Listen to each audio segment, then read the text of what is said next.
Hey, it's Mike. I'm back doing another video this weekend. This one's going to be a vinyl finds video. I got a few things to show so that I can go ahead and put them away. So let's get started on this, I guess. These are some records I found just late last year and on through January of this year. This first one I talked about during my vinyl tag that I did, the second vinyl tag that I did, which was Stunties. It was recommended by a couple of VC members, and I saw it in both of their best of 2023 roundups, I guess, videos, and I thought, well, they both really like this album, so let me give it a listen. So I listened to it on Spotify, streamed it, and loved it. Fell in love with it almost immediately, and went and ordered the album. Got it off of eBay, even though you can get this off of Bandcamp still as well on their page. And the band is called Drag, D-R-A-A-G, and they are out of Los Angeles. They're kind of a shoegaze, dream pop kind of outfit, and it's fantastic music. A lot of new, to me, like a lot of new shoegaze bands, just they don't have the it factor, I guess, and this to me definitely does. Again, this is called Dark Fire Heresy. It just came out this past year. It's their first full-length studio album. They have a couple of EPs that you can order on their Bandcamp, but those are digital only. This is the first vinyl offering. Let's see what else to. Oh, the name, I think where they got this, the name of their band, Drag, is from these blue alien creatures in the animated movie Fantastic Planet. I was Googling, I know that movie, but I didn't realize that's what they were called, Drag. And I was looking up the band and came across that little factoid, and I didn't know that. But I do know the Fantastic Planet movie, or at least I've seen it, but I don't remember what the characters were called, the blue guys. Anyway, they have two vocalists, male and female, which is always great in a shoegaze type band to have a little bit of both. And Jessica is the female singer and Adrian the male singer. And I don't know, their music is just fantastic. The song that, when I listened to this album the first time, the song that really drew me in immediately was the song called Demon Bird. It's the third song on the album, and it's really fast. It reminded me of like early Lush, when they would have their fast songs on their early EPs. And it reminded me of that a little bit. And then I listened further. The very next song is called Midnight Paradise, and that's the song that's just, it's just, I don't know, I listen to it all the time. It's an earworm. I hear it every morning when I wake up, like it's in my head. So I end up going and listening to the album because it's in my head constantly. Fantastic album. Drag, out of Los Angeles. There's the back cover. The inside sleeve looks like so. It's got this little photograph of like a temple religious kind of offering, and then information about the band is there. No lyrics, and the only place where they have the song titles is on the inside label, which is right there, and then just a plain thing on the back.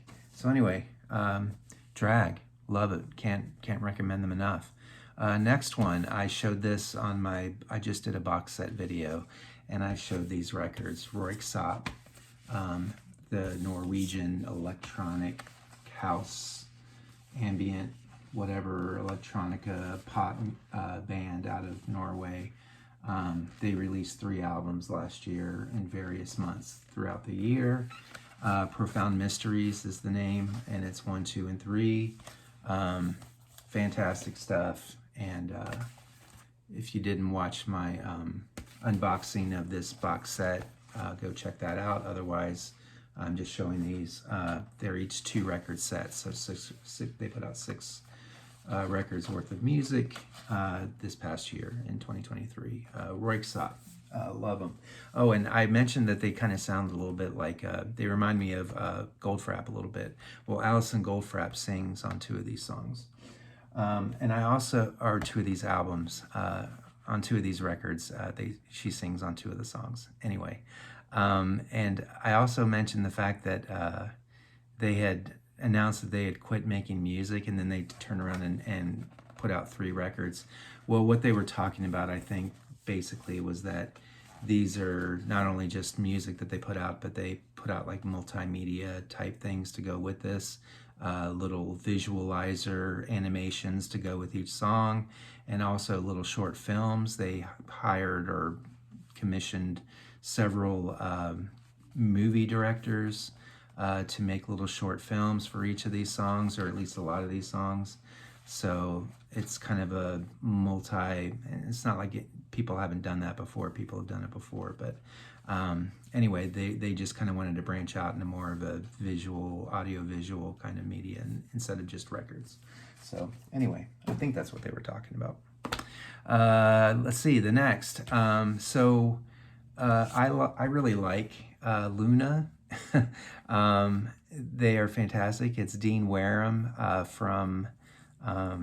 from Galaxy 500, and I was into Galaxy 500 back when they were still together for a brief moment, and then they broke up. They were supposed to open for the Cocteau Twins when I saw them on the Heaven or Las Vegas tour, and they broke up right before that, so I didn't get to see Galaxy 500. I did get to see the Cocteau Twins at least. Steve Carlson has shown these records I'm about to show, and but they were kind of pricey, and off of Bandbox is the label that produced these records, and they were a little pricey, like $45 or so. And then right before New Year's, they put out a sale offer or whatever on Facebook that I noticed that said that you take $24 off of each record on their website. Any record on their website, take $24 off for turning the year 2024. So I'm like, that was perfect. So what I got was the live version of Bewitched. So here's the original album, and this is the Bandbox created live recordings of the entire Bewitched album, plus some extra songs as well. It's a 2-record set, and it's recorded back in 2017. You see the pictures, which is right around when I saw Luna. They played in North Scottsdale, and I saw them, but they didn't play like an entire album or anything like that. They just played like a best of selection set list. But anyway, so this ended up being less than $20. This record, this double album. What's really cool? Oh, so they're it's kind of like a grayish marble vinyl on these 2 records. So there's that. And then these Bandbox editions come out with like a little booklet comes with it. Talks about the recordings and the sessions and the band, and has lots of pictures, and there's all the releases and all that kind of stuff. So a little biographical booklet about Luna that came with it. So that's really nice. And then the other album that I really love by Luna is Penthouse.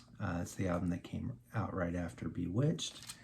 And Bandbox has the live version, so you can see the similarities in the cover. Again, same inside gatefold, same photos like that, but it's another double album, and it's got the entire album plus some extras, including Bonnie and Clyde, which was a bonus song off of Penthouse that Laetitia Sadier from Stereolab, she sings along with Dean, so that's really cool for those of you that are Stereolab lovers like myself. And it's on this kind of green marble vinyl. I'm not a fan of the marble vinyl. I wish it would just be solid color or translucent. I think translucent colors are like the best kind of colored vinyl, but these marbled ones, I guess they're all right, but they're kind of boring. But anyway, so that's I don't know if I have anything more to say. I haven't had a chance to listen to them yet. but I will. It's kind of cool just having like bonus live versions of these albums that I love. So that's pretty awesome. This next one is kind of in the same wheelhouse as Luna and Galaxy 500. It's the band Low out of Duluth, Minnesota. This is their 8th album, Drums and Guns. I've been collecting their records for quite a while, but definitely since Mimi Parker, the drummer or singer, passed away. I've made a concerted effort to try to get all their records, and I'm down to just 2 left that I need. This is, what is this off of? Sub Pop Records, I believe. And this was produced by Dave Fridman, who is, you probably recognize that name from The Flaming Lips. This is the 2nd album that he's produced for Low. And the inside insert here, pictures of Mimi's drums, and then a little deal about, I guess, the liner notes there. This album came out in 2007, and the content of this album was partially influenced by the Iraq War and, I guess, the protesting it. Drums and Guns. So yeah, that was 2007. So finally got that record. So I'm moving right along with my Low collection. I need 2 more, and they're both extremely expensive, so it might be a while. I have to wait for those to be reissued. This next one, I've been, I used to have all these albums on vinyl back in my college days, and then I sold them all off, and now I'm getting them back into the collection. This time, when I got The Kick Inside, her first album, I decided to get an alternative cover. This is the Japanese edition, Japanese pressing of her debut album, The Kick Inside.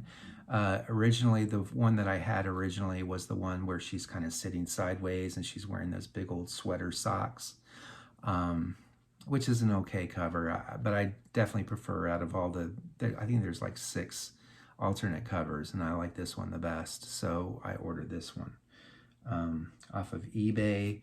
I think the back cover has all the lyrics, and I believe this is the same as the other back covers. At least I've seen the one with her and the big eye and the kite. I believe this is the back cover for that version, and I believe this is the same back cover of the one that I originally had with her and the sweater socks. But anyway, her debut album, she was 19 when this was released. And some of these songs on this album she wrote when she was only 13 years old. Obviously, the big hit off of this was Wuthering Heights, which was such a huge song. I prefer the re-recorded version that's part of the Whole Story compilation. But I mean, it's still an amazing song. It's just her voice is much, a lot of decibels higher. Not decibels, but a lot of pitches higher than the Whole Story version. I prefer the Whole Story version. But fantastic album, her debut, and I'm really happy to have this Japanese version. Sounds amazing. This comes with the lyric sheet, all in Japanese. So I don't know Japanese, so I can't sing along using those lyrics. And then it's on EMI. So yeah, so Kate Bush, awesome. And then going kind of in the same kind of trajectory from Kate Bush, we go to the Cocteau Twins, and they have released their last 2 albums, 4 Calendar Cafe and Milk and Kisses, on 4AD now. Instead of being on Fontana, they're now on, these are been repressed on 4AD. These are the first US pressings of these albums. Yeah, so Robin Guthrie went in and remastered these, and they sound even better than the whatever version that I got. I think it was like I don't know. I have an earlier reissue of this on Fontana, and it sounds great, but this sounds just a hair better, in my opinion. And yeah, so 4AD Records, Cocteau Twins, 4 Calendar Cafe. The inside sleeve looks like so. just like my Fontana version. And the labels, though, are different. Instead of being like a brown Fontana label, they've got the artwork from the album on the labels. So yeah, I would show Milk and Kisses, but mine copy doesn't come in until Monday, so that'll be for a future vinyl finds. And then last but not least, this was Bret Helm. On his VC channel, he mentioned this record being re-released or released on music on vinyl. And I went and looked it up to pre-order it, and it says it wasn't going to be out until March 11th. So I ordered it and expecting not to see it, and then lo and behold, I go into my local record store and they had it. They had it already, and it's not even February. So I went ahead and snagged it and canceled my order on Amazon. So this is the Darling Buds, their third and final album, Erotica. They're a Welsh band, kind of a dream pop, Brit pop kind of a primitive sounding kind of band. At least their first two albums were very much like a Primitives type band. And then this album, they ventured into shoegaze. So there's like 3 songs on this album that are just top to bottom, just hardcore shoegaze songs, and then the rest of them kind of go along more like their earlier work. But it's a fantastic album, my favorite album of theirs. So yeah, music on vinyl. They're numbered. I don't forget how many copies that they put out, but this is number 525. I think there was like 750 copies made. So grab a copy before they're all gone. And let's see, the inner sleeve insert looks like so, and it's like a really nice translucent yellow vinyl. I don't know how much translucent yellow vinyl records I have, but this one looks really nice. Static. Yeah, so anyway, Darling Buds. The songs I love off of this are One Thing Leads to Another, Gently Fall, and Angels Fallen. Those are all the shoegaze. Those are the 3 shoegaze songs. There's a B-side off of this too that's not included, called Suffer, which is, I think, one of the best, if not the best, Darling Bud songs. I love that one, but it's not included on this vinyl. They did release a compilation, like all their music on a CD box set, and I'll show that soon in an upcoming video. But they do include all the B-sides and all the demos and outtakes and rarities and all that inside that box set. So I'll talk about that later. But anyway, that's all my vinyl finds I have to show. Hope y'all having a great weekend. Love you guys. Thanks for watching. Thanks for supporting my channel. And I will see you all again soon. Watch my shorts too. I'm starting to make shorts now. So check those out as well. All right, see ya.